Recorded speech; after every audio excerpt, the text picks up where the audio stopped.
chamativa das que o senhor apresentou no seu programa de governo, a de refinanciar a dívida dos brasileiros. São 63 milhões de pessoas endividadas.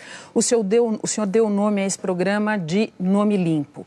Ele prevê formar grupos de 5 ou 10 pessoas endividadas. Elas seriam reunidas num sistema chamado Aval Solidário. Nesse sistema, pelo que eu entendi, se alguém não paga a prestação, os outros têm que se responsabilizar, os outros do grupo. O senhor não tem falado muito desse aspecto em entrevistas e eu acredito que boa parte do eleitorado não saiba desse dado muito importante. Eu lhe pergunto, uma pessoa que está traumatizada, onerada pela própria dívida, o senhor acha que ela vai querer eventualmente arcar com a dívida de outra pessoa? Eu não propus que fossem outros endividados, não. É só ler o que está no meu site, cirogomes.com.br, tem a cartilhazinha, está bem estudado e eu estou até ficando feliz porque está todo mundo agora imitando. Mas repare, a dívida é de R$ 4.200 o volume médio. Com descontos que o Serasa já está dando, as pessoas sozinhas, sem proteção do governo, está dando desconto de 70%. Vamos supor que eu consiga só isso. A dívida cai para R$ 1.200.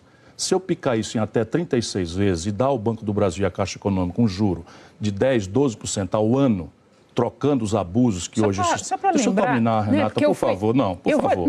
Por favor, não é possível perguntar da coisa, pôr dúvida na coisa, e na hora que eu estou explicando, você interromper. Eu só queria dizer o seguinte, candidato, eu li a cartilha. E, de fato, o senhor fala em organizar grupos de 5 a 10 devedores. Mas não precisam ser devedores. São 5 a 10 pessoas, porque quando você aluga uma casa, você, Renata Lopretti, respeitada, querida, precisa ter um avalista, precisa ter um fiador. Quando o cidadão compra um carro financiado, ele fica com reserva de domínio. Por quê? Porque isso é a garantia.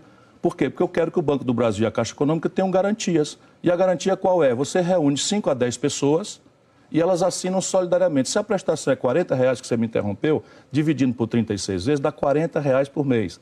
10 pessoas juntas, se uma delas falhar, elas têm que dividir, dá R$ 4 por mês para cada avalista. Vamos concordar que isso é o mínimo de solidariedade comunitária que o nosso povo está cansado de fazer. Candidato, quando a gente pergunta sobre essa proposta, a gente não está perguntando por não, de alguma maneira, ignorar que as pessoas buscam uma solução. A única coisa que me aborrece é interromper quando eu estou respondendo. Não, a gente não está ignorando que as pessoas buscam uma solução para a questão da inadimplência. É exatamente para entender. Isso é um problema de macroeconomia. O principal motor, não fiz isso porque sou bonzinho. Eu fiz isso quando eu estou estudando, são 4 grandes motores que eu vou fazer, consertar para eles devolverem a atividade econômica e gerar os empregos que nós precisamos gerar para o Brasil. 13 milhões e 700 mil desempregados, 32 milhões e 200 mil brasileiros vivendo de bico, correndo da repressão pelas ruas das cidades. Eu estou estudando com a minha vivência, consultando toda a melhor inteligência, e o principal motor de ativação econômica no nosso país é o consumo das famílias. Tá. Se eu não consertar o crédito popular, como é que o consumo das famílias se restaura?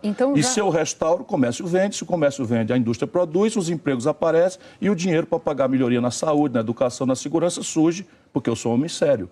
Né? Isso é toda uma proposta bem estudada. Tá. Fique tranquilo, eu vou tirar você do SPC. Então, já que o senhor está falando... Eles enlouquecem. De maneira nenhuma, não você. É porque a gente trata essa proposta muito a sério. O refis para Barão, nunca ninguém botou defeito. Não. Foram feitos 390 bilhões de reais nos últimos 3 governos. Me desculpa, não se trata de botar defeito, se trata de tentar entender. Eu só queria dizer mais uma vez que a cartilha fala em reunir 5 a 10 devedores. Ou não, é garantidores. Pode ser devedor, se for melhor ainda. E eu queria aproveitar que o senhor falou em desempregados para dizer o seguinte: quem estuda esse assunto do crédito a fundo diz que é muito arriscado estabelecer um programa como esse num cenário de desemprego alto.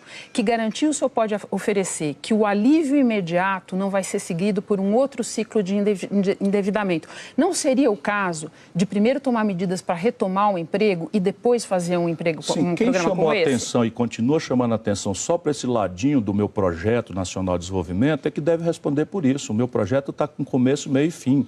Eu tenho um compromisso de gerar 2 milhões de empregos no primeiro ano. Digo claramente onde vai ser: construção civil, obras paradas, 7.200 obras paradas, saneamento básico, porque tem crédito, não precisa ser saque do Tesouro, reestruturação do passivo das empresas para restaurar o financiamento empresarial, que também está desestruturado, especialmente o pequeno e médio empresário pode contar com isso. Tem lá uma proposta de um nome limpo para pequeno empresário também. E consertar a conta pública.